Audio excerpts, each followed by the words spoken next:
Hello, this is Dr. Paul Cottrell, and I'm recording this on October 11th. The market just opened up. We'll do some market analysis and then go into some of the international news. So please make sure that you subscribe to all my channels. I have 4 channels on YouTube. I have Brighteon, Bitchute, and Rumble. I also have two feeds on X, and also I'm one feed on GETTR. So please follow me. All the links are in the description of this video. This is the recording before Yom Kippur, so I'll be gone for a little while. But what we're going to be doing is go over the news, the market news. Right now, the S&P 500 is trading at 57.88. 57, yeah, about 57.88. So pretty soon we're gonna hit the 5,800 mark again. And then oil is trading, WTI is trading at above $75 a barrel. I suspect that it will trade more than that, maybe hit 78 or more, probably around the 78 range by maybe mid next week. Depends on what happens in the Middle East, but I suspect that it's going to be trading up. And the VIX right now is trading in the 20s. So there's a little bit of risk involved here. So before we go to the videos, please make sure that you subscribe to all my channels and help support my work. You can help support my work by doing a few things. One is to donate. You can donate on my website, the-studio-reykjavik.com. And that way, you're helping support the work, and the videos are for free. I have thousands of videos for free. You can donate through Stripe, PayPal, or buy me a coffee, or you can be a paid member on Patreon, and that membership helps support my news coverage. Higher tiered members on Patreon do get access to some of my lectures on pulmonology and immunology. If you want the full access of the lectures on pulmonology and immunology, please go to my store, the-studio-reykjavik.com, and purchase the module. Each module is $50. For $50, you get lots of videos, lots of PDFs, lots of knowledge about pulmonology and immunology. You get a unique password, and you can log in anytime and take a look at the PDFs and the videos. You can download the PDFs to your local if you want. So please go to my store, the-studio-reykjavik.com. The link is in the description of this video and all my videos. As you know, I've been doing a new format. I have videos that are in that have the larger screen version without the dashboard, the market dashboard, and then a video that's released with the dashboard. So you can follow along and see as the news develops as I record. The new series that I'm creating is called Telemetry. So I'm retiring the series called Gen 0, and now this new series is called Telemetry, Episode 1. So please go to my store, the-studio-reykjavik.com, and get the collagen and the peptides. The collagen and the peptides helps to improve your skin, improve your hair, your nails. Also, it helps with your joints, your cartilage, your bones. This is very important to take every day as a supplement. So please go to my store, the-studio-reykjavik.com, and get the collagen. If you follow my protocol, I have an anti-aging skincare box, beginners and advanced, that you can get the collagen also with a bunch of other supplements that help to improve your skin. So please go to my store and get the collagen. You should be taking collagen every day. You get a big scooper, you mix it with food or with water, and you take it every day. So let's go to, well, before we do that, also structural nanosilver soaps. I have 5 different varieties. The 2 that I have in my hand are lemongrass and the charcoal tea tree. So these are very high quality soaps. They're made from structural nanosilver, and this will, neutralize pathogens. So this is a great buy. Get a couple bars for your household. Way better than Dove. Dove has a bunch of chemicals in it. This doesn't have any chemicals in it. So please go to my store, the-studio-reykjavik.com, and get these very high quality structural nanosilver soaps. All right. So what does Fink have to say here? He's from Black Rock. About the deficits. Young people, message to them about investing right now. Look, the more you can put away, and I know it's hard, the compounding of returns will allow you to have, a retirement with dignity. I saw an amazing company actually in Germany, one of the neatest companies that are focusing on retirement. That's all they focus on. And they already have about $80 billion under advice. And it's all about helping Gen X people understand the power of compounding, and Gen X about how should they be putting money to work early in age. And in most cases, this is excess savings, or they work for small companies that don't have a plan, and they're doing it, like we do there. We need to be educating more on the power of this, and and it is imperative now that we make sure that these new generations of young people, that they're focusing on this long-term goal, and I think this is going to be important, and this is why I've been advocating. We need to have a conversation about deficits, but we also need to have a conversation about retirement.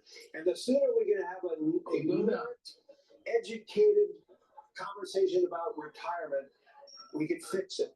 But if we're going to deny the conversation about retirement and preparedness for retirement, we're going to have a bigger and bigger problem, like our deficits are in this country today. Rigorous optimist Larry Fink, who is the chairman and CEO of BlackRock, the greatest aggregator of money in the world.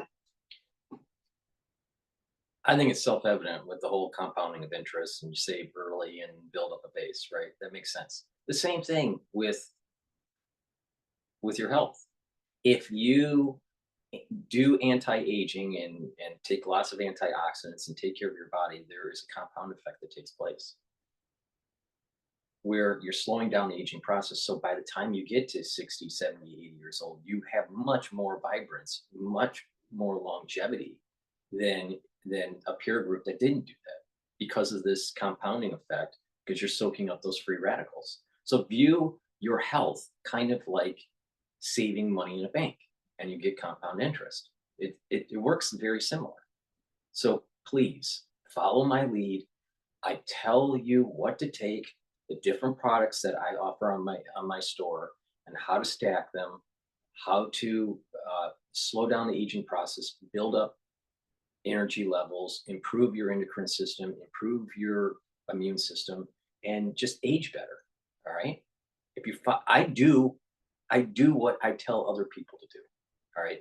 It's from my experience, going all the way back to 16 years old, and taking antioxidants, and when I trained for triathlons and everything, so I've learned a lot on top of, my formal education. But the point here is that there is a lot that what I am saying you can apply to your life, and it's real world. It's applicable. It's not theoretical. All right. I do what I take these supplements that I sell in my store. I take a lot more, actually.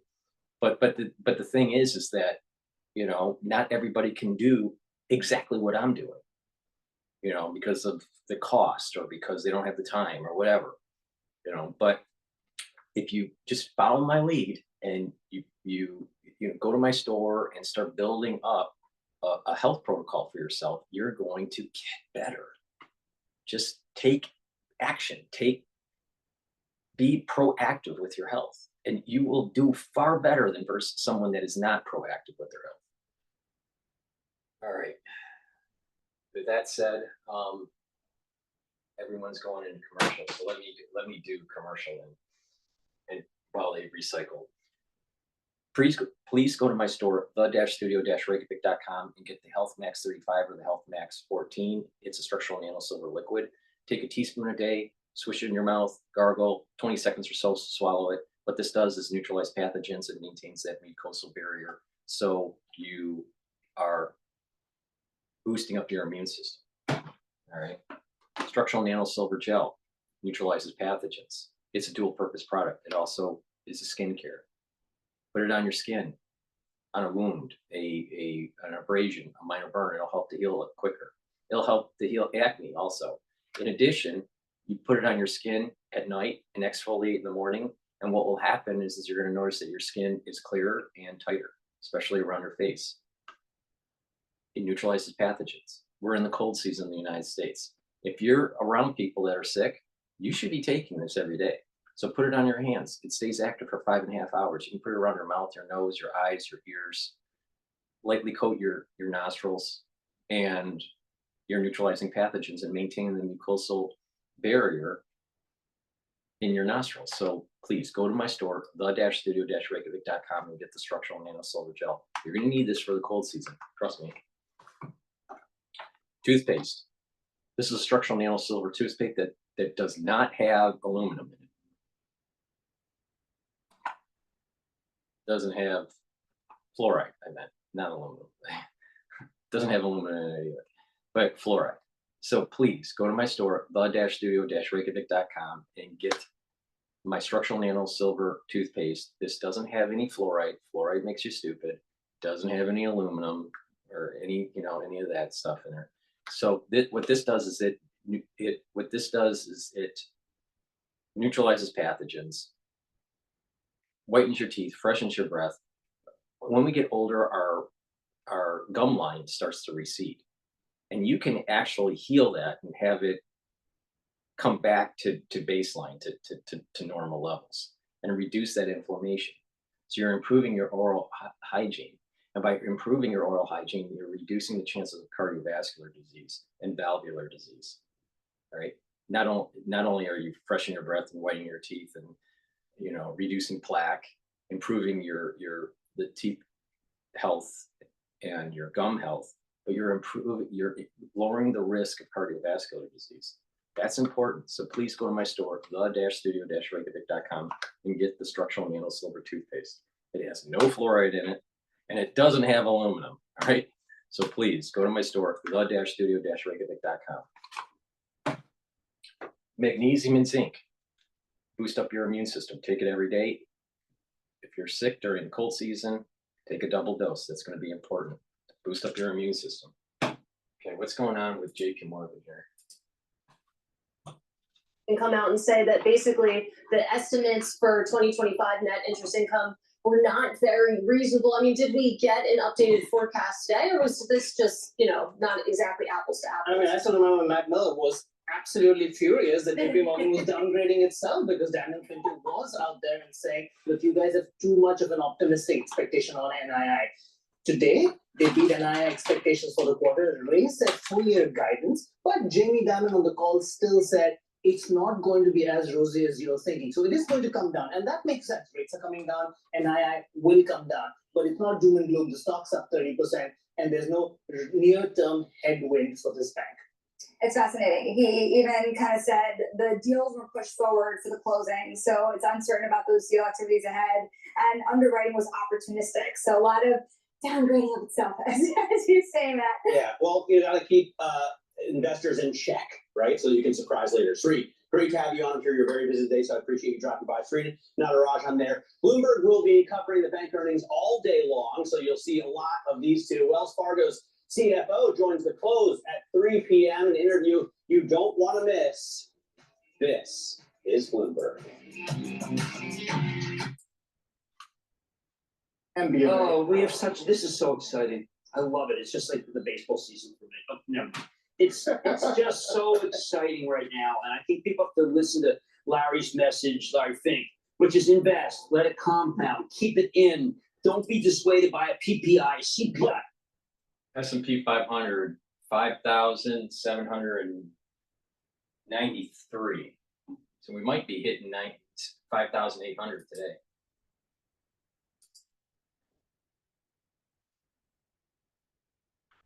Markets on a more robust.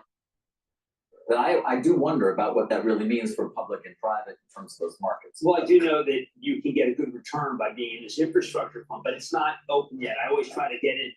When he was the first guy to do crypto. And if you remember what he said, I asked him, I said, how could you do this? He goes, I changed my mind. They changed his mind. Jim, we will see you later. A good hour. Jim Kramer. Well, when we come back, a former Tesla executive with reaction to the company's robo-taxi event, shares down almost 9%. Don't go away. Yeah, this robo-taxi thing is kind of interesting. This robo-taxi thing that's popping up with Tesla is kind of interesting, but I don't think that it's going to take hold. I really don't. Okay, what I want to do is let's take a look at what's going on in the news here. Let's see news. Interesting. Let's play something different here. This is Victor Davis on Fox. Okay, I want to talk now about our nation, our animal spirits, and the origins of where they come from. The Protestant work ethic, which became the American work ethic, I think that's at the core, right? Think about the Protestant work ethic, a focus on long working hours, eschewing idleness, saving money, accumulating resources while investing for future benefit. I mean, that's just like animals that live for their communities and future generations. Now, this work ethic, it does the same with extra motivation for God's glory. Now, it's not unique to America, but unfortunately, it only exists in pockets in Europe right now. I do want you to check out this. This is a coin from 1582 Antwerp. The words say frugality rather, and justice equal prosperity. And this is why when politicians call for a war on big business, which by the way is on the ballot next month, what they're really talking about is a war on successful small businesses. I mean, think about this, consider. The nation's largest employers and where they started these businesses. Amazon's got 1.5 million workers. It started in Bellevue, Washington. FedEx has 500,000 workers. It started in Memphis, Tennessee with one plane. Home Depot, 460,000 workers. It started in Marietta, Georgia. That's not where Boom started. Target, 400,000 workers. It started in Minneapolis. And then there's Walmart. Walmart began with its first store in Rogers, Arkansas, the year I was born. Wow. That's amazing stuff, folks. Now, again, I mentioned that there are... Guys, it's crunch time, and any dollar that you can give to help my father deliver a massive victory matters now more than ever. Folks. Now, again, I mentioned that there are pockets of this animal spirits that still exist in Europe. There's an area in Sweden that's known as Småland. And guess what the characteristics are? Resourcefulness, frugality, they're very religious and community-driven, entrepreneurship. And on a visit in 1897, the King of Sweden, King Oscar II, he made an interesting remark. He said, how fortunate it is for such a poor area, one of the most barren in the country, that through ingenuity and resourcefulness of the local people have found a new and profitable and at the same time unique way to make a living. By the way, one of the companies that was born there may be familiar to you, IKEA. Sadly, though, the animal spirits have been drowned out in Europe by socialism and the Green Movement across the entire continent. It's a different here. It's a difference right now between that and America, because in America, everyone still, to a degree, believes they can be extraordinary, that they can achieve any dream. In fact, when Tocqueville came to this country, he came here, he wrote Democracy in America. Now, he came here originally to study our prison system, but he was fascinated. As he interviewed Americans, he was not only fascinated, he was offended, right? Because everywhere he went, every American thought they could be anything they wanted to be. And let me just read some of the reasons that it offended him, because in Europe, it was all about the aristocracy. Aristocratic societies always include with them, in the midst of a multitude of individuals who can do nothing by themselves. In aristocratic societies, men have no need to unite. Each wealthy and powerful citizen in them is the head of a Michigan preliminary October consumer sentiment fell. Michigan 5 to 10 year inflation expectation fell from 3% to versus 3.1%. So expectations for the economy is lower based on the Michigan data, Michigan polling. But that's for the whole country. So that's I believe the University of Michigan. An obligatory association. So essentially, you can't do anything if you're not part of the aristocracy.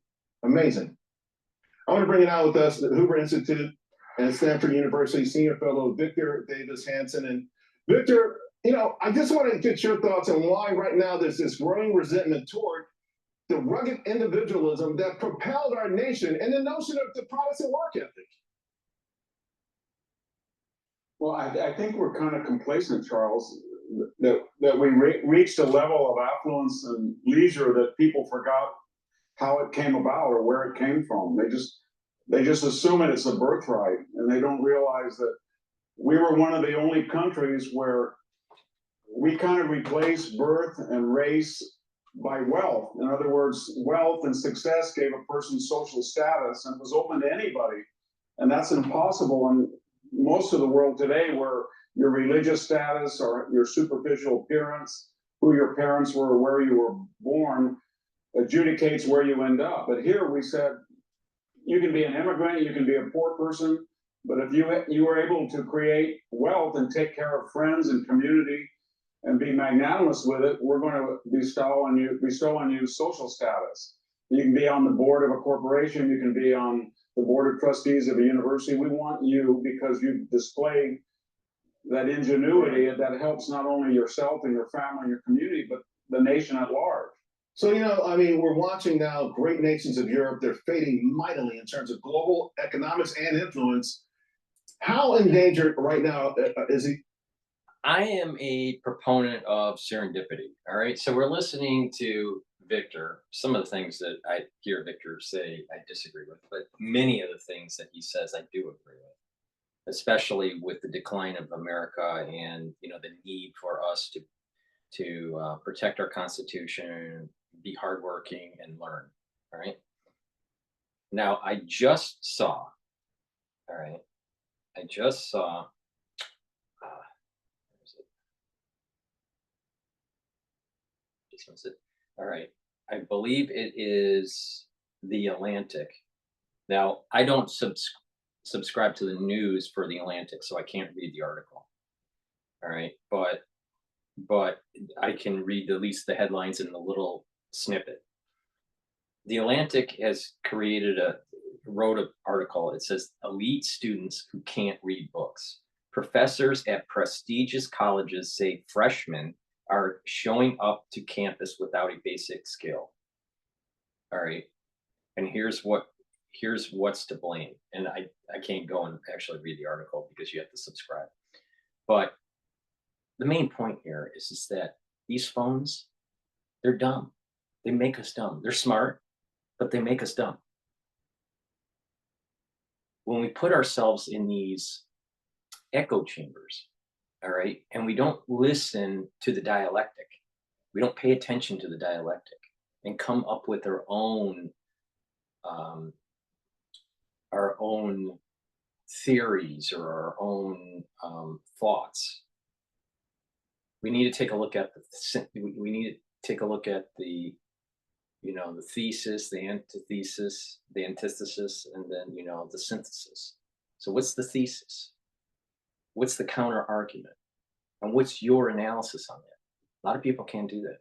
A lot of people go, or they have a bias, and they'll listen to the antithesis only, or they'll listen to the thesis only, right?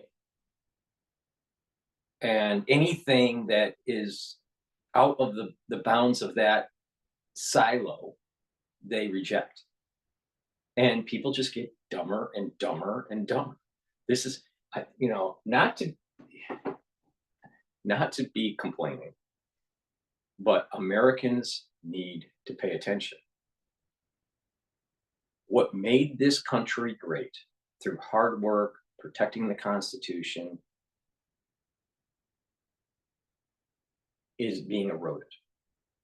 And the pursuit of knowledge is being eroded. And there's a silo thinking that's taking place with these, you know, fast technologies that are so-called smart, that really are making you dumb. You look at a kid today that has only been around smartphones and stuff, they're not as smart as people that were not around technology. That's a fact. You know, you look at a kid today, let's say the smartphone came out, I don't know, I want to say like 2008. I think is I bought my smartphone iPhone 3, was it 3G? Yeah, 3G in 2008, I think it was. So, you know, the iPhone came out it was 2008, 2007, something like that. All right. So if you were born in 2008, all right, and so you'd be 10 years old in 2018, right? If you were born in 2008, you've been around smart technology, especially iPads, all right? And you look at kids, you know, that are, I've seen this happen, that play with iPads, you know, and they're learning on their iPad or playing and watching, you know, watching cartoons or watching like learning videos on YouTube. And they go up to an older TV that's flat screen and they'll try to touch the flat screen, but it doesn't have the touch sensors. And the child thinks that the TV is broken. So that's kind of a fascinating, you know, thing when you see a child that's less than 2 years old trying to navigate the world, and they assume that when you touch a flat screen that it's going to do something. And eventually, all flat screens will do things, right? But the point here is that we are bombarding these kids at such a young age that they're not reading, writing, and manipulating the world in prior generations, like building things. Children aren't using building blocks and making forts and all this stuff. They're wasting their time on TikTok and on, you know, on YouTube and doing, you know, they're just, people are getting dumber. All right. So if we are not in bettering our intellectual pursuits, if we're not in bettering our health, how are we going to be able to protect our Constitution? We can't. We can't. So if you have students that are getting into elite schools and they don't have the reading ability of prior generations, that's a problem. That's a big problem. Now, when you're the upper crust, so what it is these elite schools, it's all testing, or where you went for prep, right? But are you really getting good thinkers? I don't think so. I don't think so. If you compare, let's say, someone that graduated from Harvard in the 1950s versus someone that's graduating today, I would say that there are skill sets that these new grads don't have. And I'm not sure if they can really protect the Constitution. And it's easy for them to, because they're not very knowledgeable and they didn't read the Federalist Papers, you know, and the arguments that were going on during the framing of the Constitution. So they're easy to be convinced by the Democratic Party. Just get rid of the Electoral College. It doesn't mean anything. Shouldn't the person that gets the most votes win? Well, a populace, you know, a population vote versus an electoral college are two totally different things. And you don't really fully understand why we have the electoral college if you don't understand the arguments that were going on during the framing of the Constitution. And the argument was this: population density areas would control the presidency, and rural areas would not. And the idea is that each state would have a say. So you give lower populations the ability to have a say for the executive branch.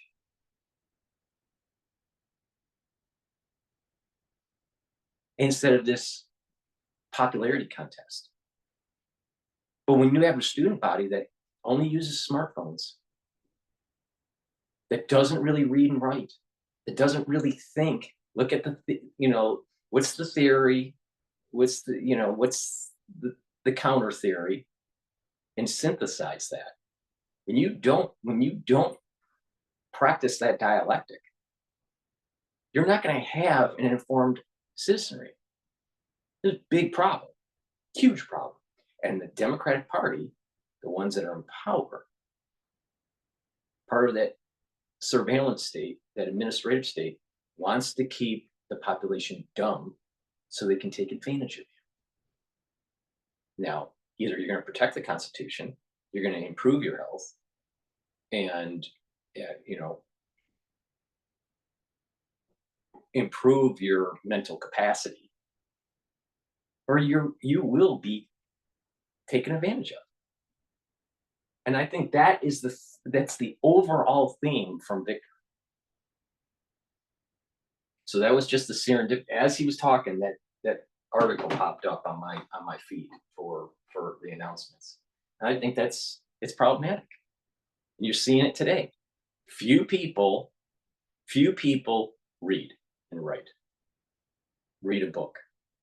And it's going to get worse, because what they're going to do is they're going to need to know something in the book, and then what they'll do is let the AI tell them a summary of it instead of spending the time to actually read the book. And so those skills of being able for eye coordination as you're reading the book will diminish. Your ability for concentration for long periods of time will diminish. So this is part of the reason why the ADHD is starting to increase in society, because everything's fast paced. And I got a lot of stuff in telemetry and all this that's popping up, right? But it's also really important to just turn it off and just be very mindful and really focused on one thing, all right? But the younger generations, they can't do this. The X generation is like straddled into these two different worlds, a little bit of tech and a little bit of non-tech, all right? And the Gen X can still do it. But this newer generation, I'll tell you, they're a bunch of basket cases. They're a bunch of basket cases, and they want everything immediate. And if someone talks really, really, really fast, it doesn't mean that they're smart.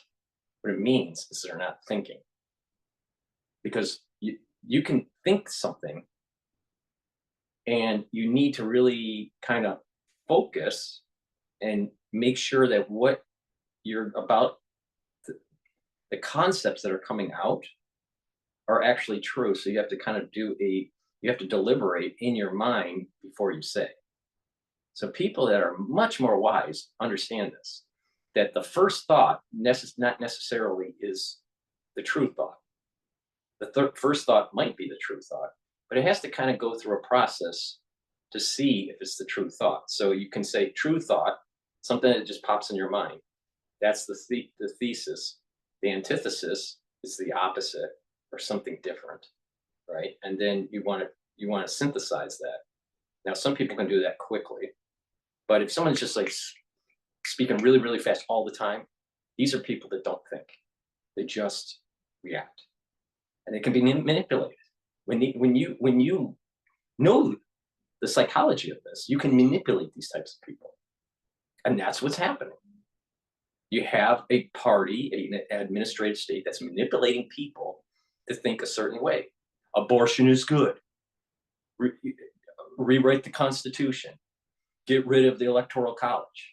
When someone tells you get rid of the Electoral College, you should be telling them the reason why we have the Electoral College is for low population density states to have a say for the election of the presidency. If you get rid of the Electoral College, that means that New York and California will always be voting the president in. These population densities will have more power. Now, these population densities want that power because they're liberal. And they want to do all these crazy stuff, like stack the court, put more justices in with a Democrat in the Democratic Party in power in the legislative and in the presidency, to make sure that liberal policies are steamrolled in and protected by this stacked court at the Supreme Court level. We're in dangerous times. And it starts with a citizenry that just loves bread and circus. Bread and circus. You get fat, you get diabetes, you get stupid, and your constitution erodes away. That's what's happening. Now, part of the reason why you come to my channel is maybe get informed of it. Maybe you already know this. But the thing is it's you can't just know, you gotta be a participant and stop it from happening. So if you hear a crazy liberal saying, we need to go to an electoral, we need to get rid of the electoral college, you ask them why. Why do you want to go to electoral college? And what will happen is they'll give you their reasons, if they have a reason, and then all you have to do is just rebut and state, well, you're basically taking away the power of a low populated area. And you're giving the power to highly populated areas that are highly skewed towards the liberal spectrum. So we really need to wake up. Smartphones make you stupid. Fluoride makes you stupid. All right. Just, not paying attention and being an engaged citizen makes you stupid. Being just a siloed thinker makes you stupid. It's a big problem with this whole social media and smartphones. We're having this, and the reliance on AI is going to get even worse. We don't have people that think, and the ones that can plug out while everyone else in your society has got their head stuck in their, with their phone. The ones that plug out can take advantage of the ones that are not plugging out. And learn this lesson really well, because people are being manipulated. Now, do you want to be the person that gets manipulated, or you want to be the manipulator? Now, you're going to have good manipulators. They're trying to save Constitution, save people's health, create a better society, or the manipulators that are for themselves. So you have an altruistic manipulator trying to improve the society, and you have manipulators that are egoistic, self-centered, right? The battle is happening right now. Now, I think that what you should do is consciously stop thinking in a silo and reduce the amount of tech you use. Stay away, try to reduce the amount of garbage that is being just fed to you by society, in your food, in the information that you get, and really be a thinker. Go for it. To try this for a whole year and see where you get. Improve your health, do exercise, eat properly, detoxify your body, improve what a subject matters that you don't really know that much about. Pick 2 or 3 and then read about it with a book, not an AI summary. Because people that are so focused on AI, they think that they're going to be quicker. They're not going to be quicker in the long run. They're not going to be quicker, because there's going to be skill sets that are going to start to atrophy. And then all of a sudden, what they thought was quick actually makes them slower. And then the ones that didn't do it, they may not have that information as fast, but they have skill sets that allow them to think. So there's a short-term and a long-term perspective here. Over-reliance on AI is going to make you stupid. Trust me. Dr. Paul Cottrell isn't wrong.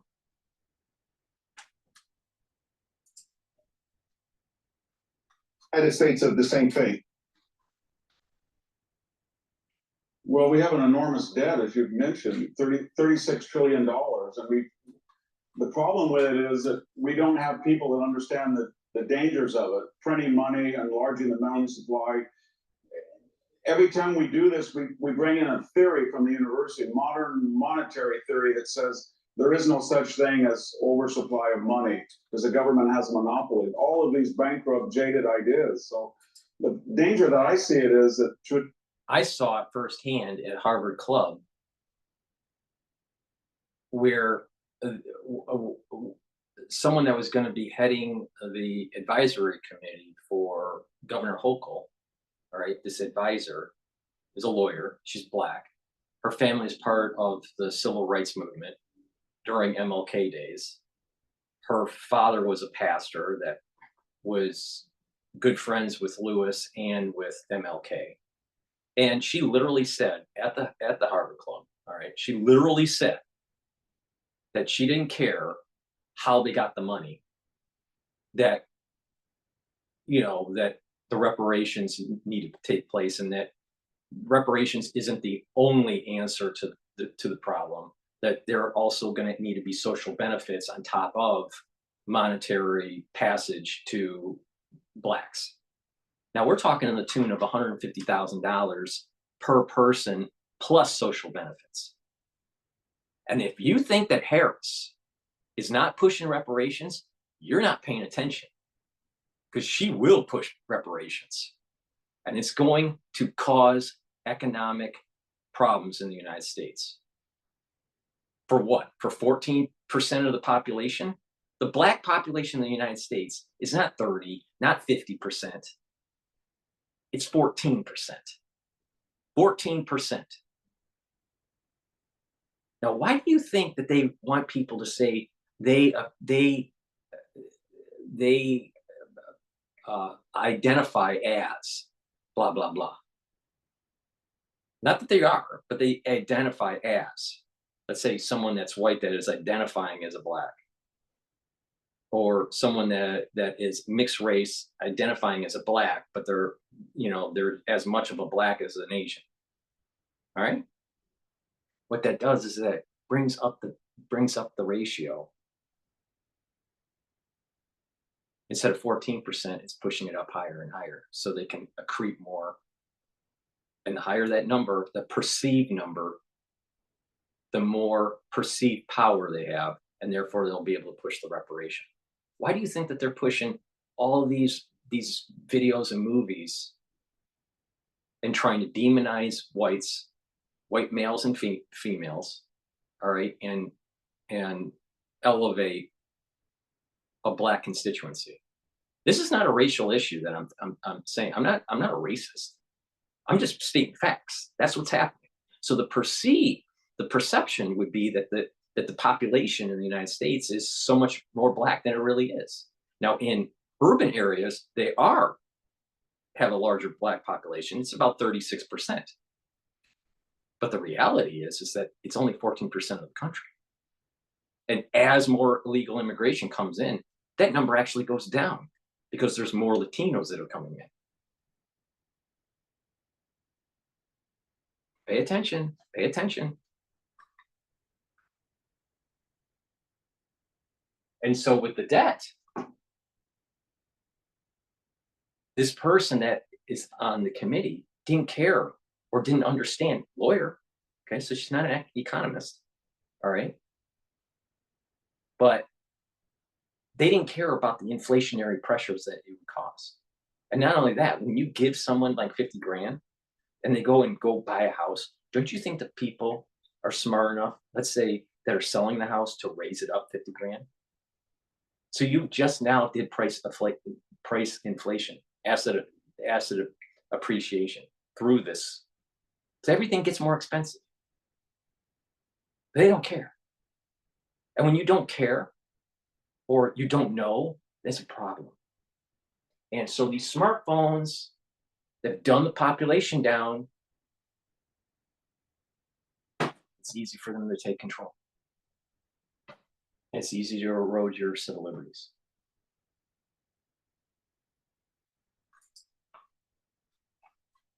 Worries about the money supply, debt, the need for frugality, productivity, they're being excused or they're being rationalized away by our theory class. Right. And we don't have enough people that are informed to object. So, Victor, there are different forms of government, and our founders, they had the wisdom to decide on a republic to protect us against the tyranny of the majority. And I've been really studying over the last few years, and it's interesting to me because One thing I read that struck me is that if we had been in this current form right now, again, of a republic with limited government powers, we'll go to a monarchy with tyranny will rule. If the republic fails, what happens? We're done. Well, we end up either into an autocracy run by one or two people, or a radical French revolutionary majority. And notice that the left is always trying to attack the idea of a republic. They're going after the Electoral College without any idea what the founders said about it, that it was necessary to protect rural interests, geographical interests, the integrity of balloting, the power of individual states under federalism. They're going after 170 years of a 9-person court. They're going after bringing in new states without any idea that could be very dangerous unless there were balanced, one conservative, one liberal at the same time. Yeah. But what's the rationale for it? It's the power of the majority without any check. Yeah, it's just amazing to me that we are not here by accident. We know how we got here. Why dismantle it? I got a minute to go, but I want to ask you. That's because important you've to studied history. really focus on. We are not a democracy. We're a constitutional republic. It doesn't matter what the majority thinks, because the majority could create what they say is tyranny. The majority may say, we want to take away your property rights, but the Constitution protects our property rights. The majority might say, we want to take away freedom of speech because it may be harmful, because the CDC wants to tell you how you should live your life. And you decide no, and you start to create a YouTube channel to tell the world why the CDC is wrong. And they'll just put you as a misinformed, misinformation person, or, an enemy of the state, or whatever, the enemy of the CDC. But your constitutional right protects you for freedom of speech. We have freedom of speech because our Constitution protects it. All right. So this is the reason why it's a constitutional republic. We have representatives, and it's based on the Constitution. It's really simple. And if there is a law that's passed and people say, you know what, that law doesn't seem constitutional, it goes up to the Supreme Court, and the Supreme Court, when they do their job, will say yes or no, that law is constitutional or not. But when you try to stack the deck, and every time our checks and balances are biased, then it's easy for people to take over, and we no longer have a representative government. We no longer have a constitutional republic. We have a democracy that will lead to some sort of one-party system. That's not good. When someone says we're a democracy, no, we're not. We are not a democracy. We're a constitutional republic. Totally different. Because a democracy can cause tyranny.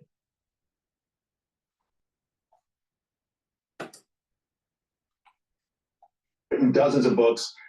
I still think that there's something very special about America. I know, we complain about the young folks and materialism and celebrityism and all that kind of stuff. But do you think we are capable at this point of a course correction? Yes, we are capable. Yeah, I do. I mean,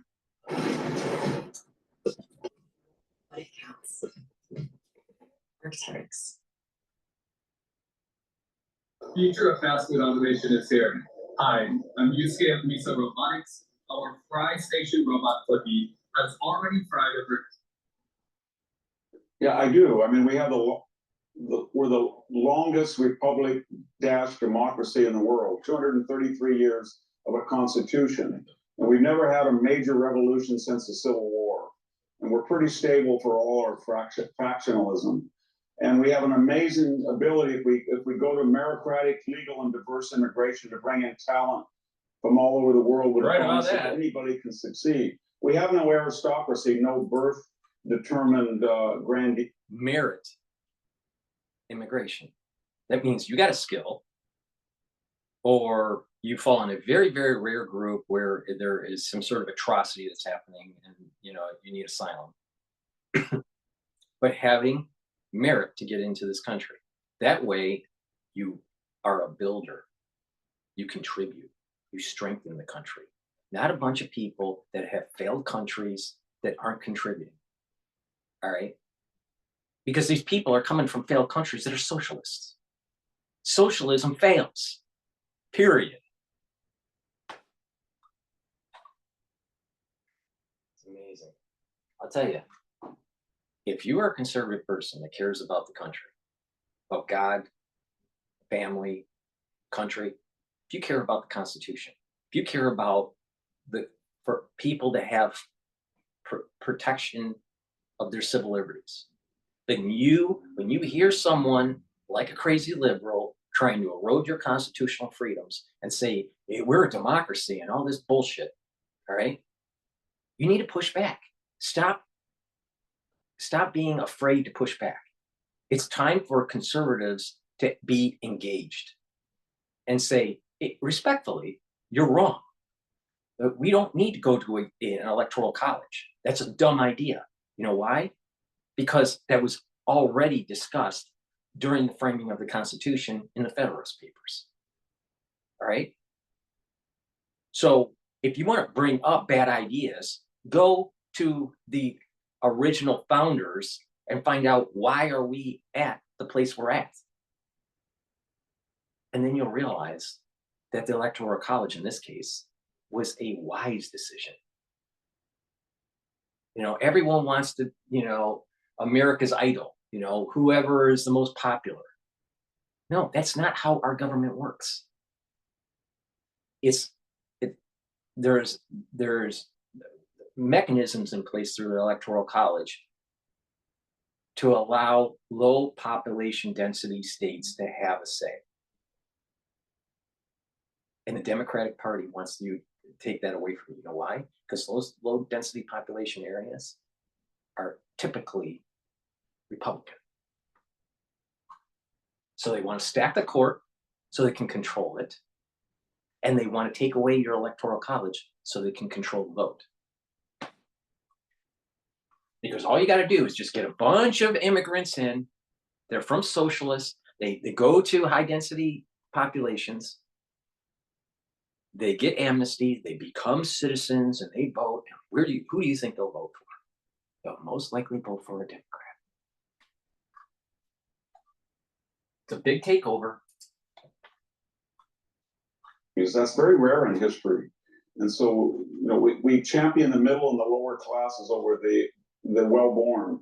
And we don't use race or religion as criterion for success. Everybody else does, Charlie.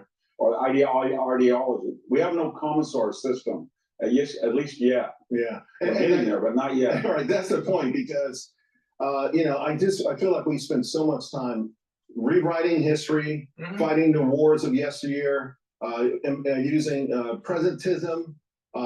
I'm sorry that I keep on interjecting here, but that's true. We're always rewriting. You know why? Because we don't know our history.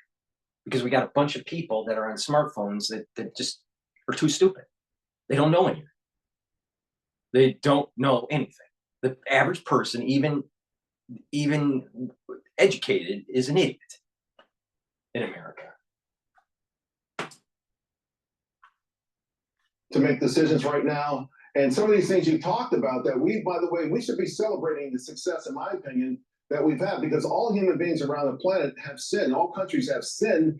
I don't know any that have really done what we've done in such a short period of time to get where we are.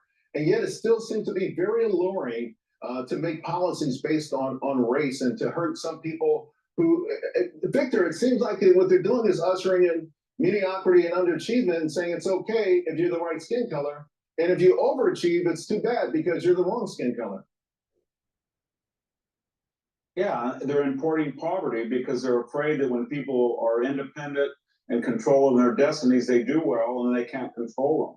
So that their agenda on the left doesn't appeal to human nature. So they either have to change the rules of government or bring in new constituencies or deceive us about who they are. But they can't just say, I'm a leftist, this is a leftist agenda, you'll like it. No one in their right mind would ever vote for it. Victor, you are just one of the best. I appreciate you taking time on this very special town hall. Thank you very much. Thank you. All right, what's going on here? Let's see.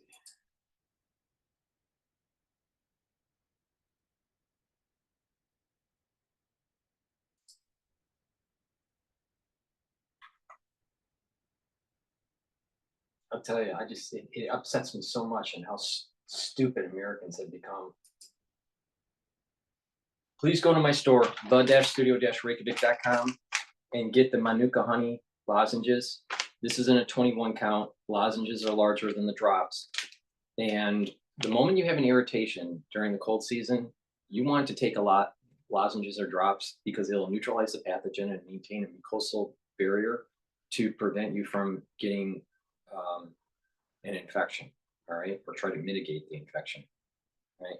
A lot of people don't realize that a perturbed mucosal barrier is going to increase your chances of getting an infection, cold, right? So please, the moment you have that irritation, take the lozenges right away. It's very important.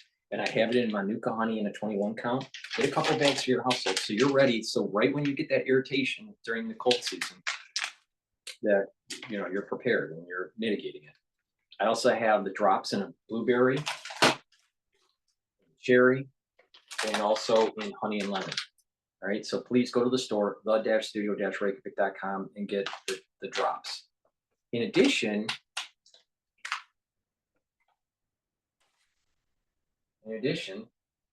I also have the deodorants that I partnered up with Rainbow Herbals, and we created these deodorants. We have it in peppermint, lavender, and tea tree, and citrus. These are dual purpose. They help to detoxify your body, but you use it as a deodorant every day. Why does it work? It is made from essential oils from the Himalayas, all natural, very high quality, all right? It's for males and females. Please go to my store, the-studio-reykjavik.com, and get a couple bars for your household, all right? These are high quality, help to detoxify your body, and to make you smell good, all right? So please go to my store and get these very high quality deodorants. It's very important to take a multivitamin. Multivitamins are cofactors for enzymatic activity. This is an easy to digest vitamin. People that are, going on the path of proper health and nutrition should be taking a multivitamin every day.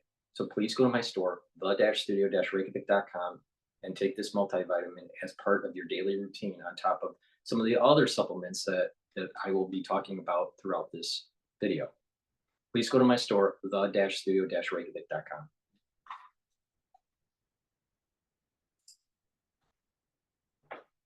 Hitting fresh all-time highs. Big banks rallying after kicking off the earnings season with some pretty solid earnings. This year's at JP Morgan Chase right now, they're up 4.7% after posting a surprise gain in net interest income. They also raised their forecast for that metric. Wells Fargo, those shares right now, they are gaining 6.8%, and they top analyst expectations. Tesla dropping 7.4%. They unveiled the highly anticipated self-driving taxi. It was kind of light on specifics. Major prices paid to U.S. producers. That was one of the pieces of economic news today. Unchanged in September. That was restrained by declines in gasoline. And it does suggest a little further progress toward taming inflation. And consumer sentiment, as measured by the University of Michigan, unexpectedly falling for the first time in about 3 months. S&P 500 right now, 37 points higher. That's up 0.7%. 58.17 on the index. Again, a new record there. Dow Jones Industrial Average, record there, up 315 points. That's a rise of 0.75%. We're at 42,769. The Nasdaq 100, 48 points higher, and that is up 0.2%. We check the markets for you all day long, right here on Bloomberg Radio. I'm John Tucker. at your Bloomberg Business Flash. Hold on out.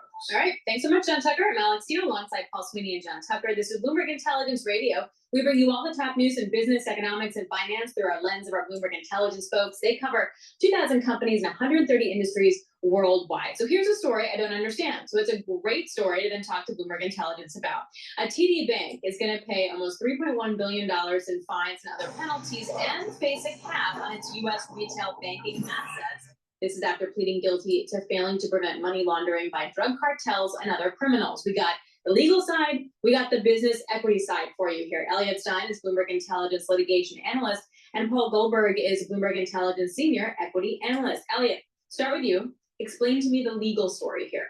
Right. So yesterday, TD Bank became the largest bank in U.S. history to plead guilty to money laundering violations. They paid $3 billion, which is now the most any bank has ever paid for money laundering violations. And they are now only the second bank to have an asset cap imposed on them after Wells Fargo over 6 years ago. Although it should be noted that the asset cap on TD Bank is only limited to its U.S. retail bank operations, so it's sort of a smaller asset cap than the one imposed on Wells. Hey, Paul, how much does this impact what investors kind of their view of TD? $3 billion is a big number, Elliot says, but they got 120 billion market cap. So what do you think? Yeah. Hi, Paul. $3 billion is not that big of a deal for them as a bank. They have 13% of capital ratio, and they reserved most of it already, just shy of a few dollars there. The asset cap is the bigger issue, and it's going to impede growth. And now they gave some ins and outs, what they're going to do, trying to accommodate the new requirements from the regulators. They're going to cut their U.S. assets for those retail banks by about 10%. It's going to be an additional $1.5 billion charge. And even excluding that charge, some of the actions that we saw, when we ran the numbers, it could be as much as another 30 cents on the earnings. So another few percent of the earnings are going to get shaved next year. And how long is it going to take to unwind? It's going to take some time. This might be a silly question, Elliot, but like, what did they actually do, and how they actually fixed that part of it? Who launders money anymore? Yeah, so the laundering here was by Chinese drug cartels and other drug cartels as well. And I think what's notable is that TD Bank employees were accepting bribes from these cartels. Yeah, a couple of them were indicted previously, a couple of TD Bank employees. So I think that's what made this sort of a more egregious case, because usually with banks, you see that their AML processes are deficient. Here you have bank employees participating in the crimes, and that can get imputed to the bank itself, and that's what made it a worst case. Paul Goldberg, I'm looking at the stock kind of flat on the year. What's the call on a bank like TD, and maybe just Canadian banks in general? Canadian banks sort of sitting at a crossroads. As the Bank of Canada started cutting interest rates ahead of the Federal Reserve here, they've done 3 cuts already. They kind of sit in between the two worlds. One is the slower growth and risk of actual recession, which is kind of minimized at this point. And the other one is the profitability. The loan growth slowed quite dramatically in Canada and somewhat in the US. And their mortgage market is a little bit different than the US, when mortgages reprice to a higher rate, which exposes consumer to a very different risk. And about 75% of mortgages overall, and a lot of them that were issued at a very low rates during the pandemic, are due to reprice in 25 and 26. So a lot of what's going on and what might happen, people are looking at the Bank of Canada and how well it can actually prevent that from spilling over into consumer pains. So then based on that, when you take a look at the stock, it's down by about over 2% today. Do we see, it was down about 6%, I think, yesterday. What part of this is reflected in the stock? How much of the macro, Bank of Canada, and then how much of this kind of legal fees, etc.? So I think the macro has been reflected in the stock for quite a while, because relative to peers, it's been underperforming all year. And the story. Yeah, I'm gonna go to CNN here. I want to play something. It says here it is a trend, and there's some worry within the Democratic Party. So I'm curious to find out what this is about. This was published about 1 hour ago. worry. Now, it's a trope. A lot of people will say they're always worried. But I will say, if you've been paying attention to social media or reporting on CNN, Democrats seem particularly worried now. Why? One man, as we say, has the answer. CNN's chief senior data reporter, Harry Eden, is here. So, why? Why? What is with all of this bedwetting among Democrats? Maybe it's an eternal problem, but let's take a look here. These are, of course, the Great Lake Battleground states, the states we've been focusing in on. If Kamala Harris wins these three, she most likely gets to 270 electoral votes. Take a look 3 weeks ago. Harris was ahead by 2 in Pennsylvania, 2 in Wisconsin, 3 in Michigan. Look at where we are today. The race is even tighter than it was. Today, it's a 1-point advantage in Pennsylvania, 1 in Wisconsin, 1 in Michigan. Look, that's limited movement. But in a year in which this race has been so static, we're talking 1-point move. Pennsylvania, Wisconsin, and Michigan need to hold the line to make sure that our democracy, our constitutional republic, is maintained. If we don't, we're screwed. You know why? Because the Democratic Party is hell-bent on pushing reparations, socializing this country,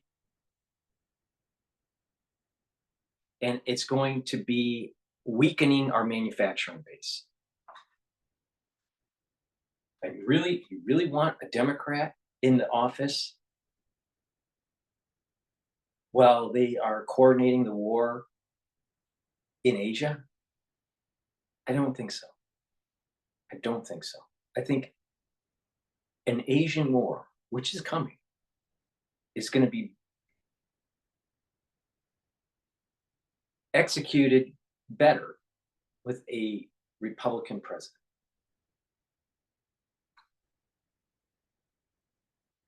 Crazy. Michigan, Wisconsin, and Pennsylvania, you need to hold the line. Because if you don't, anything that bad that comes to the states, it's your own damn fault.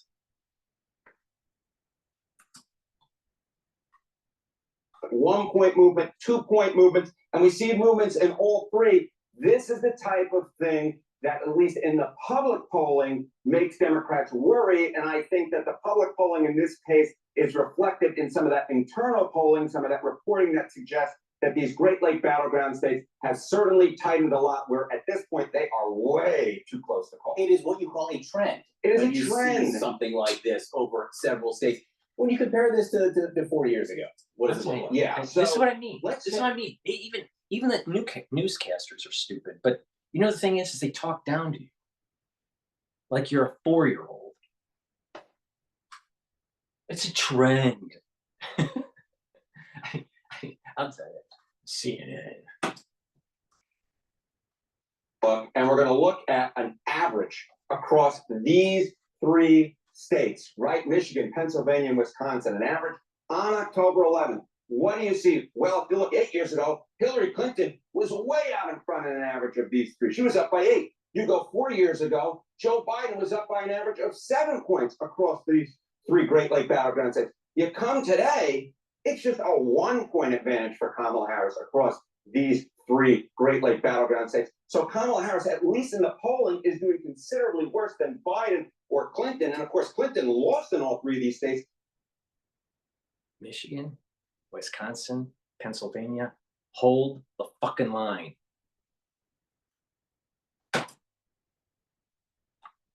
Joe Biden barely won in all three of these states. So when you see Harris up by just a point across these three, I think that this is really the type of thing that gets Democrats really to worry, John, because the simple fact is Kamala Harris is doing considerably worse than either Biden or Clinton was. Yeah, at this number, what you start hoping for is somehow that the polls are actually right this time. Are right this time, and doing a better job, and that's a little bit of a thin reed to base your hope on.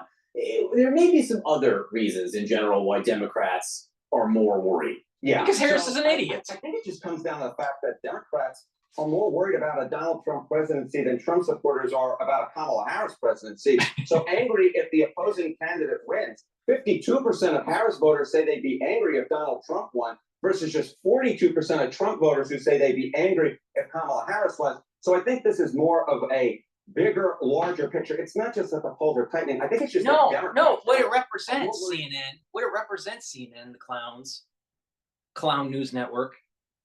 What it represents, CNN, is that Democrats riot. Where do you think the BLM movement came from? Where do you think the anti-Israeli movement came from? Where do you think Occupy Wall Street came from? The whole Occupy movement. It came from the Democratic Party.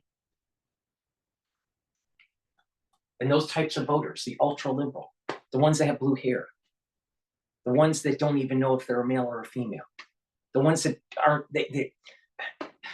I'll tell you, I want this country to be successful. But if we keep on having stupid people doing stupid things, God might as well hit us with an asteroid. General about a Donald Trump presidency than the reverse in this particular situation. Harriet, thank you very much. Thank you, my friend. Have a great weekend. You as well. Okay. So Kamala Harris is continuing her campaign media blitz, taking part in a town hall hosted by Univision for undecided Hispanic voters. Listen. When I am elected president, I will bring back that border security bill and I will sign it into law and do the work of focusing on what we must do to have an orderly and humane pathway to earn citizenship. If you don't win the House and the Senate, there's no way that the legislative branch is going to pass a bill, honey. So just because you're president doesn't mean you're going to make it happen. Retard. For hardworking people. I think it is a false choice for people who would say you do one or the other. I believe we must do both. I believe we can do both. Joining me right now What? is Gen Z What? activist. Gen social Z media activist. Wait, hold on. To earn, we turn it into law and do the work of focusing on what we must do to have an orderly and humane pathway to earn citizenship for hardworking people. I think it is a false choice for people who If they came over here illegally, it's illegal. All right, very simple. And they can be deported. Now it gets complicated if they've been here for years. They should still be deported, even if they were here for years. But if they've had an anchor baby, then it gets much more complicated. And then you give them a choice. That choice is you can deport with your child. You can deport without your child. And if the child is an adult age, it doesn't matter. If the child is not an adult age, the child can go with the parents that are being deported. Or the child can go into foster care. Or give them another option. And that is you can stay, but you are heavily taxed for the services that you used as an illegal citizen or an illegal alien. You're not even a legal citizen. I mean, an illegal immigrant, right? And after you pay, then you can get in the back of the line to get your green card. But first you have to pay some sort of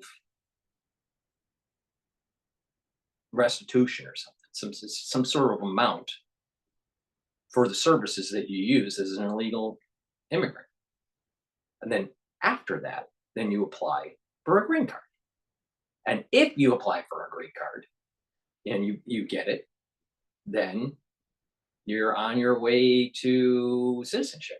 If you want to be a citizen, or you just keep on maintaining your green card, right? But they shouldn't be given citizenship because they've been here for forever, or they got here illegally, and and you're using some sort of emotional fallacy. That is humane. You deport them, but if they have an anchor baby, then you give them some options. And they pick deport with or without your child, or you're paying. That's humane. Say you do one or the other. I believe we must do both. I believe we can do both. Joining me right now What's is the- Gen Z what's the activist, detail? social media influencer, Gen Z Espina. He has 10 million followers on TikTok. I'm sure it's more than that when I check, if I check back, you can correct me. And then also is speaking at the DNC, which is the last time that we spoke was right before you had your big moment on stage at the DNC.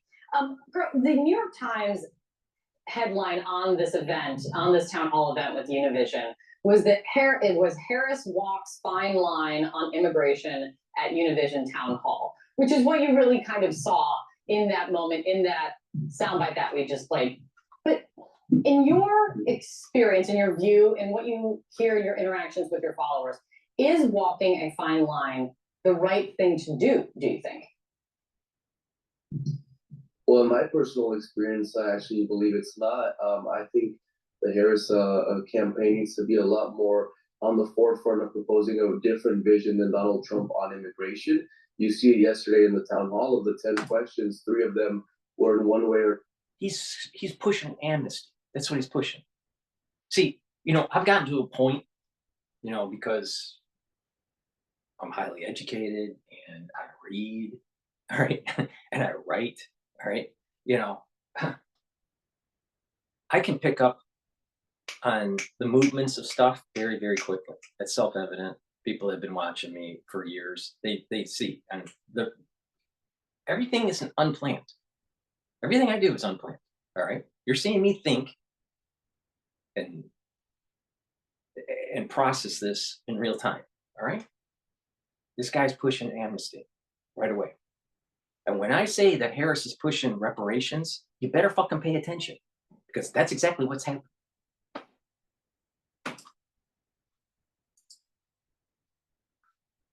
related to immigration. You had the daughter who lost her mother, the guy who has friends who are on DACA, and then you had other issues on immigration, and they're all highlighting the humane aspect of it. And I think that's something really important to lean on. And obviously, border the humane security is really aspect. important, The and humane aspect is the emotional fallacy. Did they break the law? Yes.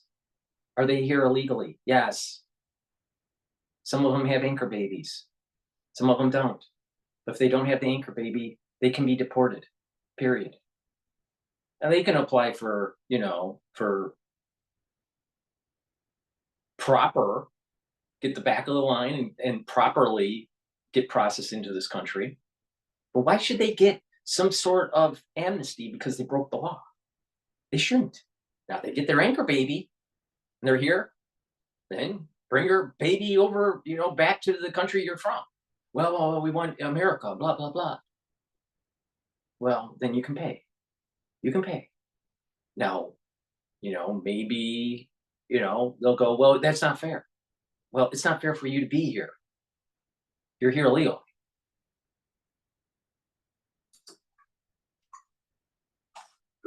But I would like to see a lot more of the leaning into the humane side, DACA recipients, those who are married to U.S. citizens, those who have been here for decades, and really highlighting that contrast between Harris. Okay, now in the terms of the ones that are here illegally, and then they are married to U.S. citizens, that marriage should be null and void because they're marrying someone that is not an American citizen.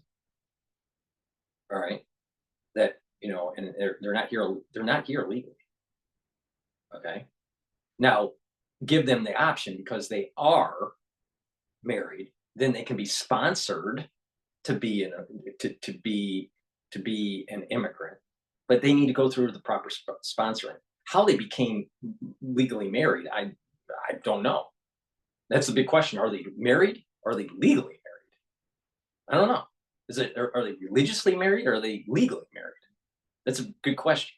So there may have be a case. I don't understand how you would be legally married in the United States with an illegal spouse.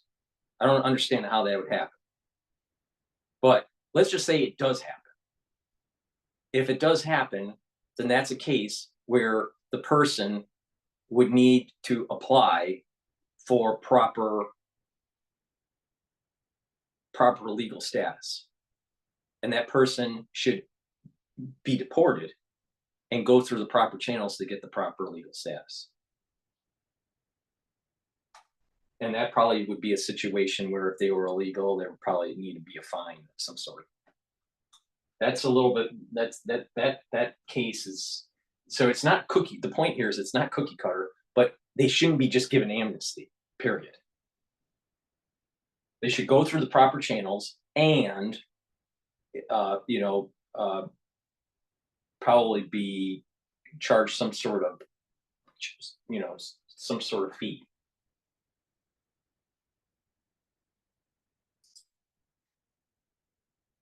Trump, and I think she's doing a good job. And the whole DACA thing, the whole DACA thing is that they're here with their parents and they're illegal.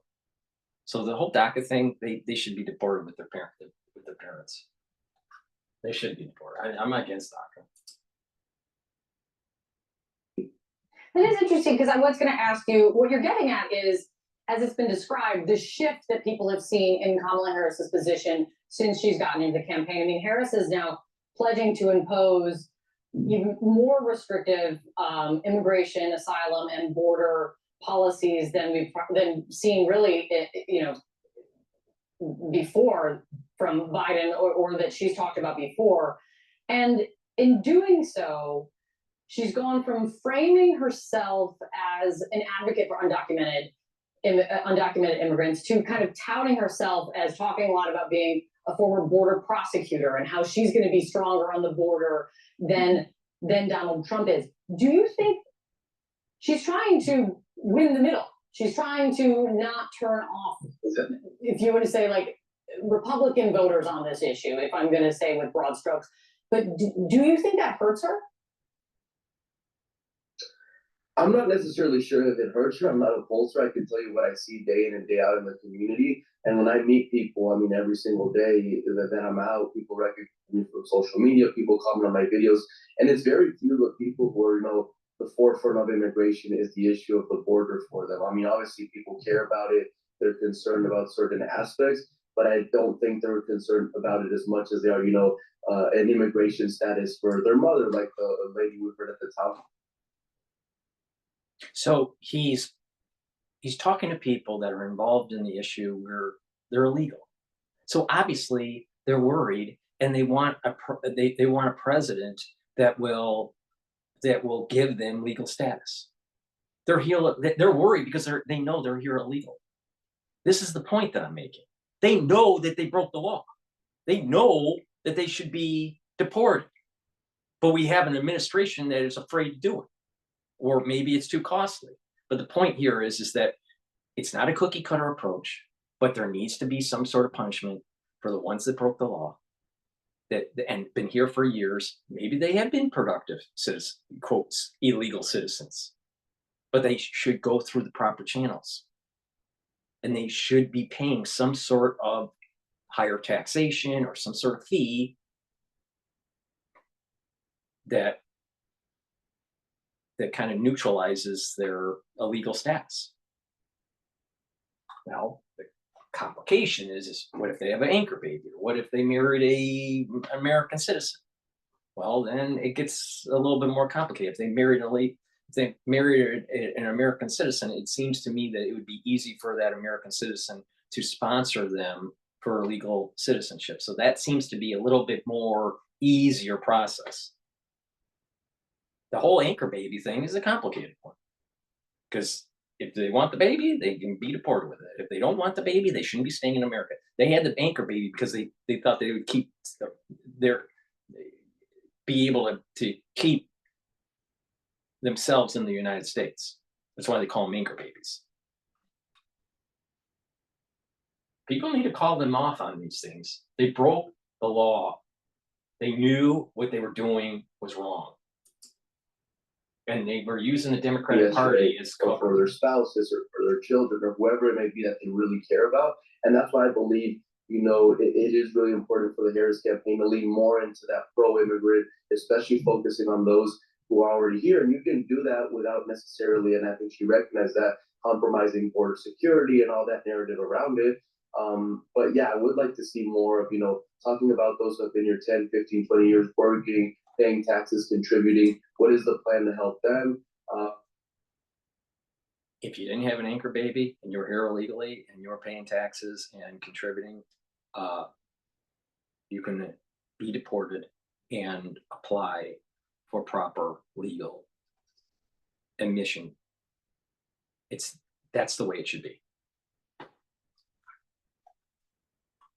Just because you're paying taxes and you're here illegally doesn't mean that whitewashes the illegal status. No, they should be deported. They broke the law. And their families as well. I think that would really win her some points on people who maybe right now are undecided. And what do you, And- it might be hard to wait. kind of encapsulate. And let's think about this. If you're illegal, you can't vote. So why do you care?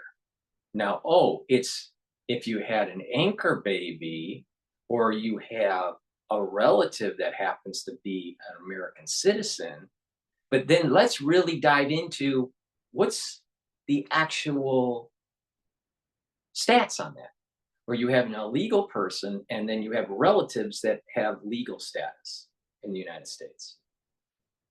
All right, that can vote. All right, what is that? What is that percentage? All right, for example, you have 20 million people come in. What's the percentage of people that they are related to that have legal status of that 20 million? Is it 100,000 voters? Is it 200,000 voters? Is it half a million voters? Who knows? It's not the 200, it's not the 20 million, because they're illegal. They're not supposed to be voting. As far as I'm told, they don't vote. They're not supposed to vote. They're illegal.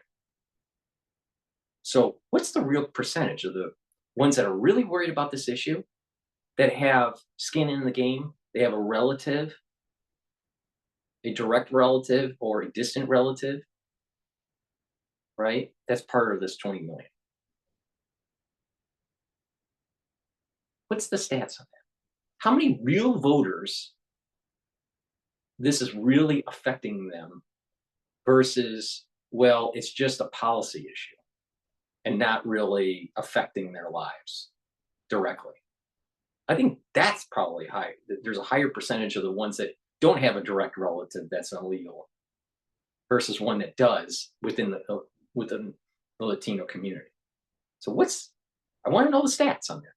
Ones that are directly affected and ones that are not directly affected.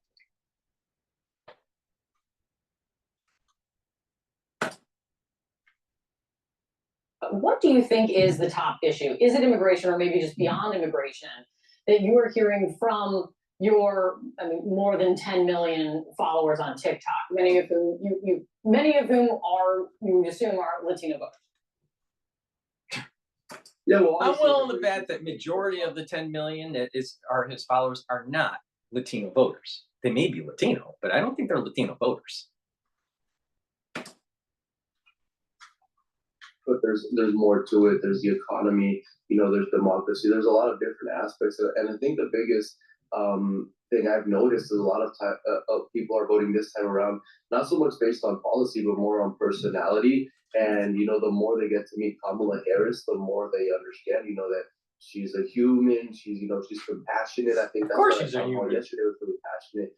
You are really important. You would never see, I think, Donald Trump give such a compassionate answer, really understand people's suffering. So I think, one of the big skepticism right now is people just don't know enough about her. So doing these kind of events, appearing more, on Univision, Telemundo, on other platforms where Spanish speakers and Latinos in general are, I think can really help, break that divide that people right now feel like they don't know who they are and they do know who Trump is. And for some reason, a lot of people seem to be attracted to Donald Trump. To be productive in the United States, you have to know English. All right. So if you can't understand the politics and you are a voter in the country,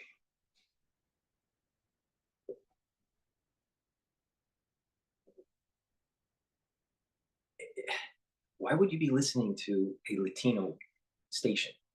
To be a productive citizen. And he's talking about people that have been here for years. So the chances are that they're going to listen to the Latino station versus listening to an American version. Because to be productive, to be successful in America, most likely you need to know some English. You may not be a scholar, but you need to know some English, right? So that's making me think that she is focusing on a group that's not legal. And there's a subset that can vote that are legal, that listen to that stuff. But if their primary information channel is a Latino channel, most likely they are here illegally. Because to be productive in the United States, you need to be an English speaker. May not be super fluent, maybe you're not a scholar, but the thing is that you need some. And to improve your English, you need to be around people that are speaking English and listening to, and reading English. It's bifurcated. It's segmented. There's a segmentation. There's a segregation of people within this pool, this Latino pool. Now, how many people that are listening to these things are illegal in the United States? And I'm willing to bet a lot, a very high percentage, like 80%. Yeah, I mean, she has less support among Latino voters in recent polling than Biden had 4 years ago. How that is going to pan out come exit polls this time around, we'll see together. It's good to see you, Carlos, again. Thank you for coming in. Because with the polls, it's Latino voters, so that would mean that they're legal.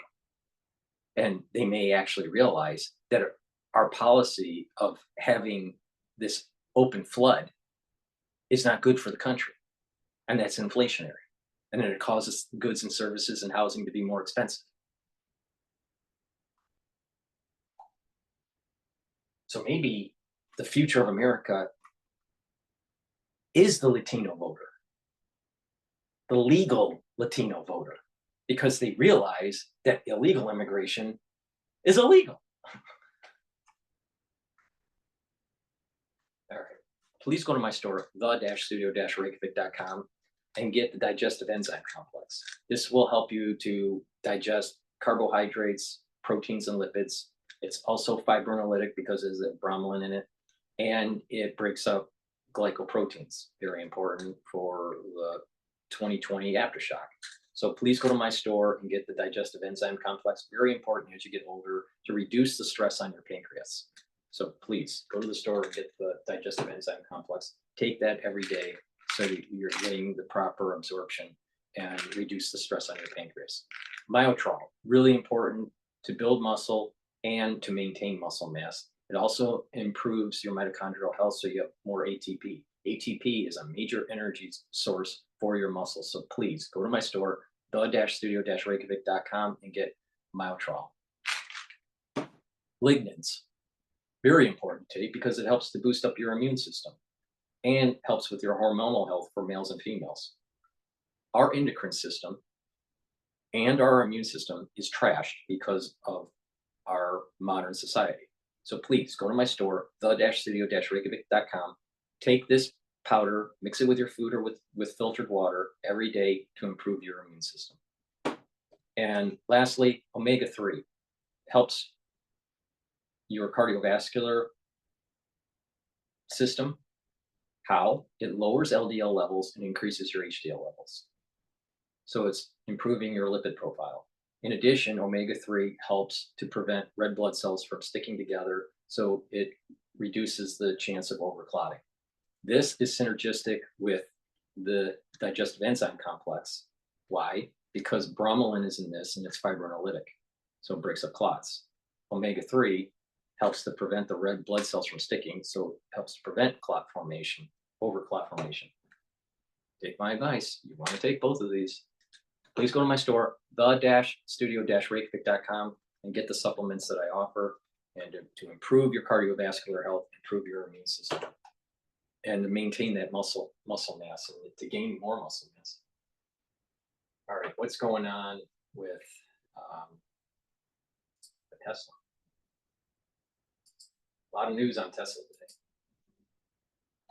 sensibly taking a leadership position in those.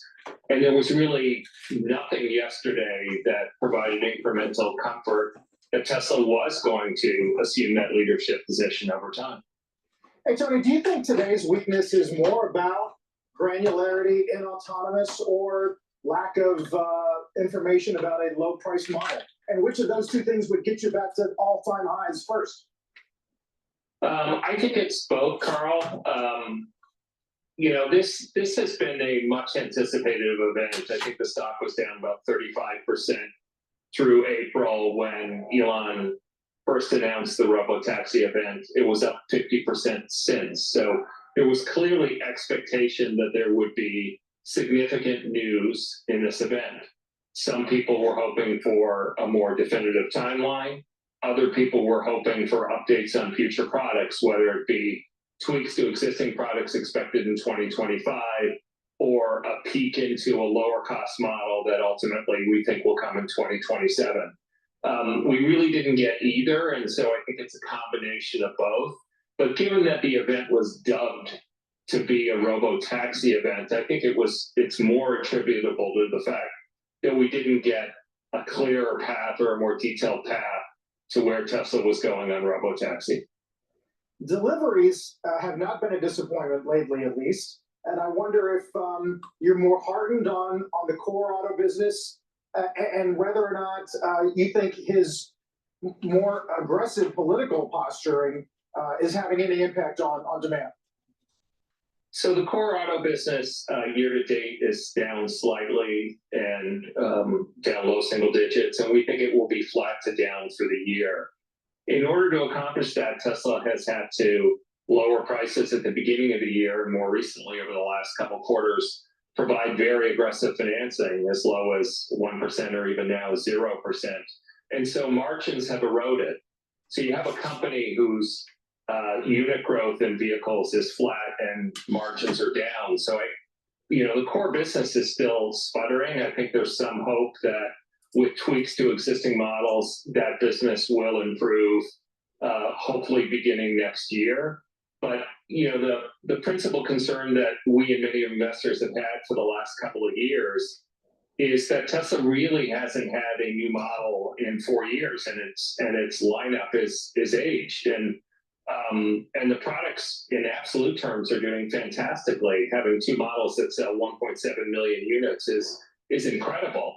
But it's difficult to grow without having new models and with having such a narrow product lineup. And unfortunately, we don't really expect anything materially different until likely 2027.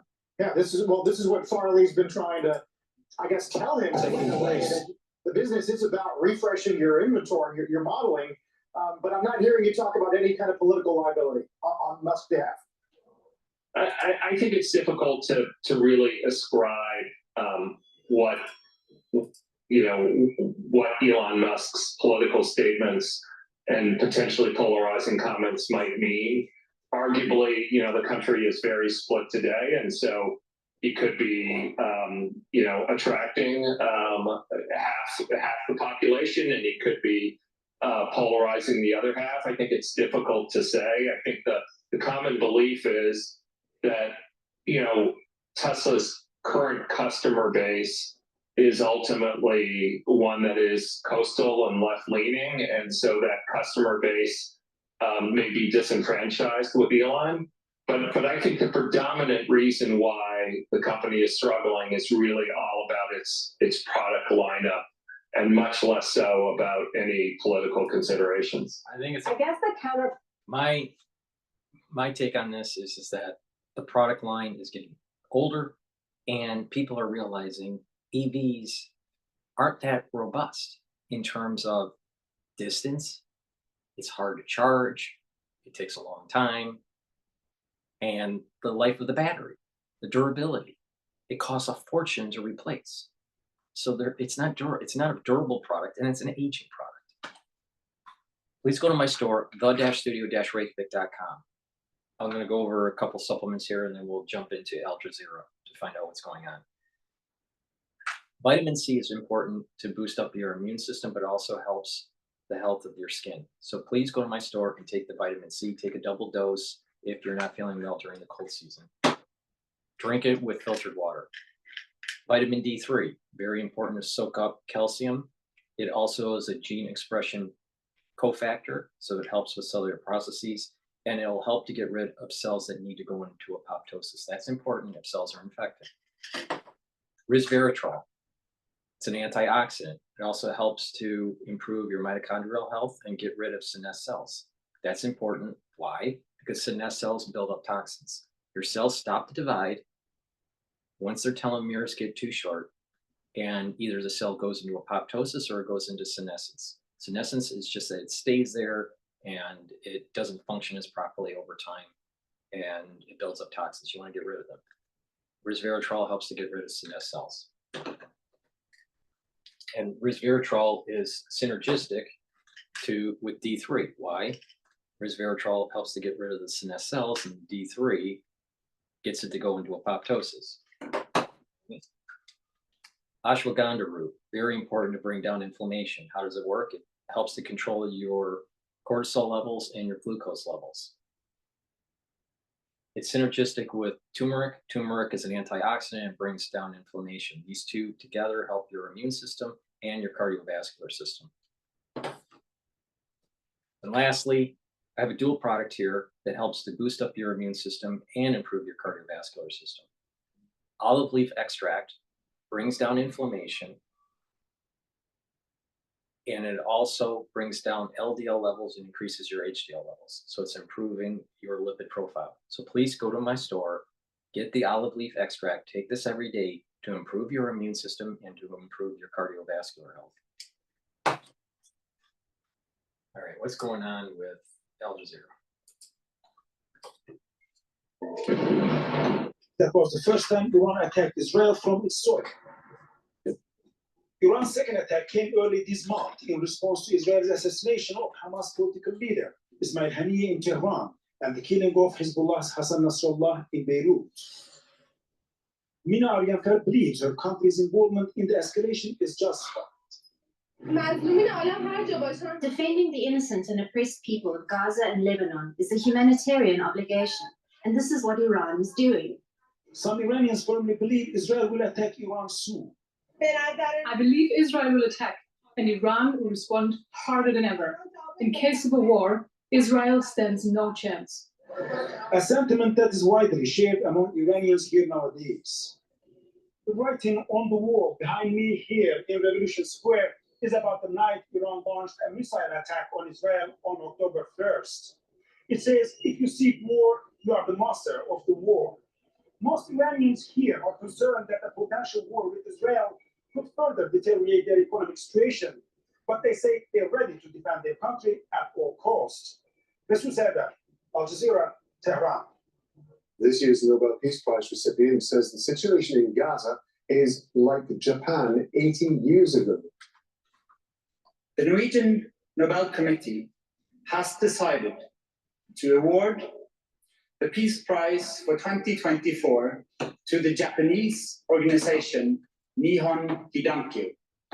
Nihon Hidankyo is a grassroots movement of atomic bomb survivors from Hiroshima and Nagasaki. It's been awarded the Nobel Peace Prize for 2024. During the announcement, the Nobel Committee highlighted the importance of global nuclear disarmament.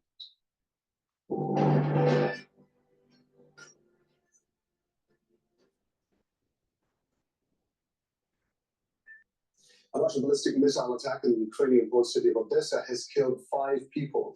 A residential building's been hit overnight. It's the second deadly attack in as many days. 8 people were killed in a Russian missile attack in Odessa's port on Thursday. Previous Russian strikes in the region during the war have targeted cargo ships and grain silos in what Kyiv says is an effort to destroy its export capacity. Ukraine's President Volodymyr Zelensky has met Pope Francis at the Vatican. It's the latest stage in Zelensky's European tour to boost support for his so-called victory plan aimed at ending the war with Russia. The pontiff has repeatedly called for an end to the fighting, focusing on prisoner exchanges and a diplomatic solution. The Italian government has opened 2 migrant processing centers in neighboring Albania. It's part of a 5-year deal signed between the two governments. Male migrants exclusively were picked up by. Please go to my store, the-studio-reykjavik.com, and get the vitamin B complex. This helps with cellular metabolism and improve your energy levels by providing the right B vitamins to your mitochondria to boost up ATP through the electron transport chain. I have 2 different types of probiotics. I have the powdered one that I usually take in the afternoon and the veggie cap form. Both are very high quality probiotics. You need probiotics to have a proper gut biome, to absorb nutrients, and to have proper metabolism and reduce inflammation in your gut.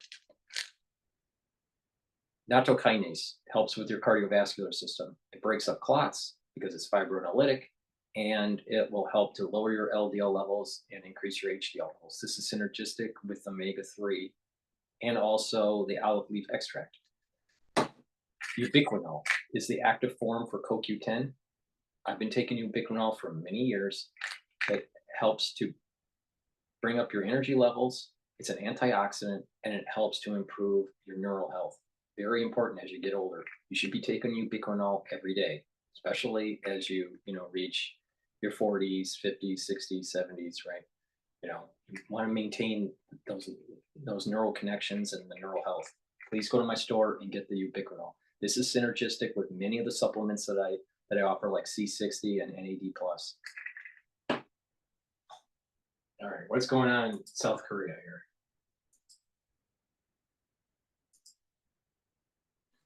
Yeah, well, the other discussion this week has been, sure, you might be counting on stimulus, but if they're going to be detaining Taiwanese manufacturing executives at Foxconn plants, does that erode some of their stability? Well, and that's always the question with China, between that, the geopolitics, the trade potential, negative implications of whoever wins the election. Yeah, those are issues. Regulatory uncertainty. It goes back to the Druckenmiller quote that we talked about. As long as she's in charge, the leader, he said that he's not diving in. But there are plenty of investors after this big rally we got this month who want to play the economic story if there's a comeback. Yeah, one reason to watch the tape on Sunday. Let's get a news update in the meantime. Dow's at 3:30 with Silvana now. Hi, Silvana. Hey, Carl, good morning. Nearly 2.5 million people remain without power today in Florida after Hurricane Milton swept through the state as a Category 3 storm. NBC News has confirmed at least 16 deaths from the powerful hurricane. The Coast Guard has begun reopening ports in the southeast, but stressed that boaters still need to be cautious and stay out of the way of rescue crews. Ukrainian President Volodymyr Zelensky met today with the Pope at the Vatican for their second face-to-face encounter in 4 months. Zelensky is traveling across Europe this week to share his proposal for a victory plan against Russia. He was supposed to meet with President Biden and other NATO leaders, but Hurricane Milton derailed the summit. And a group of Spanish researchers say they have solved 2 mysteries about Christopher Columbus through DNA analysis. First, they confirmed his remains are buried in a tomb in Seville, Spain. And second, they say they finally know his nationality. That revelation, however, won't be released until tomorrow. Many historians question the traditional theory the divisive explorer is from Genoa, Italy. Carl, I'll send it back to you. Thanks, Silvana. Silvana now. Still to come this morning, Goldman Sachs detailing its top 25 tactical trades going into earnings, a list that has outperformed the S&P every year of the last decade. The firm's head of derivative strategy is going to join us after the break. Please go to my store, the-studio-reykjavik.com, and get NAD+. This helps to increase your energy levels, helps to repair DNA damage, and improve the health of your neurons. It's synergistic with ubiquinol. NAC helps to bring up your glutathione levels. Your glutathione levels are very important because that is a strong antioxidant pathway. So you want to soak up those free radicals. In addition, it helps to detoxify your liver and your kidney and help with anxiety. So it'll help with your body to get into your parasympathetic system. When you're more calm and you're in parasympathetic mode, then what happens is that you have less stress and less cortisol levels. When that happens is that you're calming your immune system. So if you're always you have super anxiety, you're producing more cortisol, and what's happening is you're weakening your immune system. So please go to my store and get the NAC. This helps with boosting up your glutathione levels and soak up those free radicals on top of the other benefits. Good night formula. Very important to take every night if you're having problems sleeping. You need good sleep. You need 3 cycles of REM sleep and deep sleep. Why? To consolidate memory, to be well rested, and to detoxify your body. If you have chronic deprivation of sleep, then what will happen is that you're increasing the probability of early onset of dementia. Why? Because you're building up toxins that you're not getting rid of in your neurons. Please go to my store, the-studio-reykjavik.com, and get the Good Night formula. Vitamin K2, very important. Why? Because it helps with your cardiovascular system and your bones, your cartilage, tendons, for joint health, right? So please go to my store, the-studio-reykjavik.com, and take vitamin K2. All right, Tesla's really all over the place in the news today. Hey, Steve. Yes, I think so. I think there's, I think what the investors will be very focused on in the next few quarters is, can they launch that, less than $30,000 car, right? No. Sooner if they can. The other question the analysts will have is, well, you can't really sell a car with a steering wheel or a pedal because it's really not allowed in many states, except Texas and California. And in those states, you're only allowed to sell 2,500 each year. So how are you going to get that up in volume? Personally, I think they're going to have to add the steering wheel. They're going to have to add the pedal. Give the buyers the option, right? You can run the vehicle unsupervised, or you can actually drive it like a normal car. So there's a lot of questions, right? Prototype, how do you get it to be road ready on time? Mm-hmm. Yes. All good questions. That is a great question. Thank you for phrasing that. All right, Steve, we appreciate Steve Mann, Bloomberg Intelligence Senior Auto Analyst on Tesla's Cybercab launch flub, and the stock is down by over 7%. I don't know why. I just find her voice annoying. Please go to my store and get the Zeolite. Zeolite helps to detoxify your body from heavy metals, toxins, and chemicals.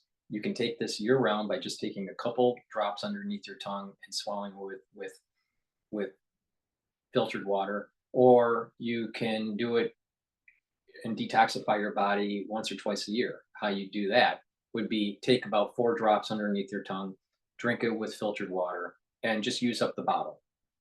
All right, by taking the 4 drops per day.